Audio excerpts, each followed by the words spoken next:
मन में बात थी, वीडियो के माध्यम से, इस गीत के माध्यम से उस बात को बयां करना चाहते हैं।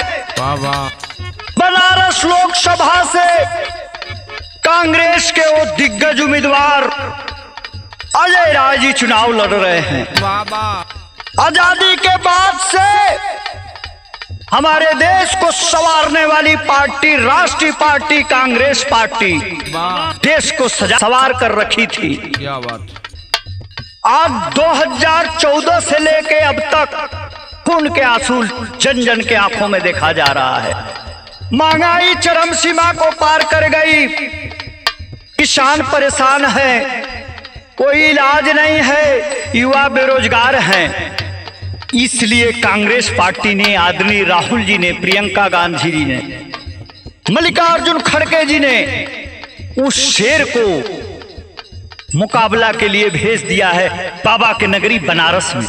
कहना है आप लोगों से हाथ जोड़कर, क्या जनता की यही ललकार, जन जन की यही ललकार पनजा की अब की बारी है।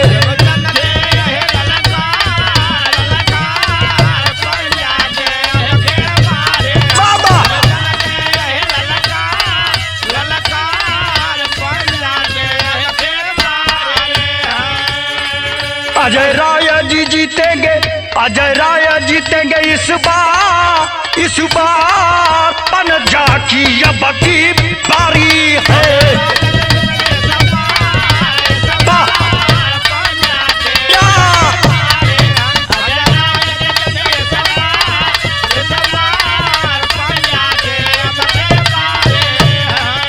बनारस लोकसभा के जन जन की ये आवाज है।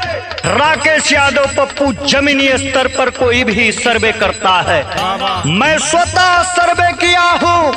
लोगों की आवाज है कि हमारे घर परिवार का ही कोई सांसद रहे तो हमारे सुख दुख में काम आएगा। ऐसे भी अजय राय जी की तो कर्मभूमि बनारस है, वहां लोगों के बीच में रहते हैं, सुख दुख में साथ देते हैं। ए भैया भगोड़ा कोनो आई, चुनाव जीत के फिर ना दिखाई दे, ऐसे काम मिली हमनी के। हमन का घंटों लाइन लगा करके वोट दे न जा, अपने विकास खाती, अपने दुख दर्द में मरहम खाती। लेकिन कहना बा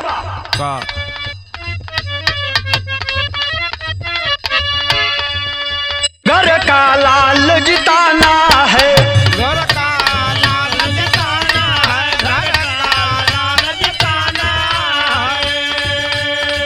अब ठगों से देश बचाना है।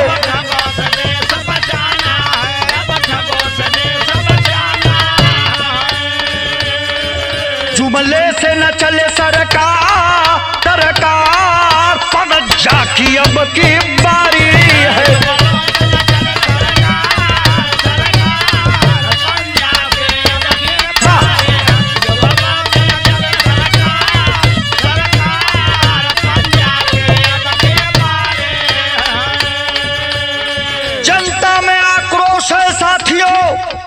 जनता ये सवाल कर रही है कि जुमलेबाजी से क्या हमारा पेट भरेगा।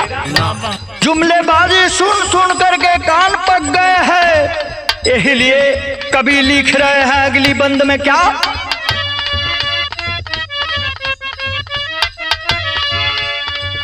सबका हम देख लिए हर फन,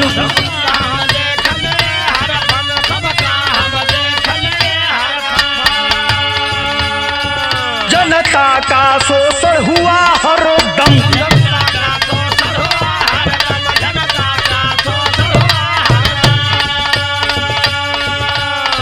राहुल जी की है हुकार, पनजा की अब की बात।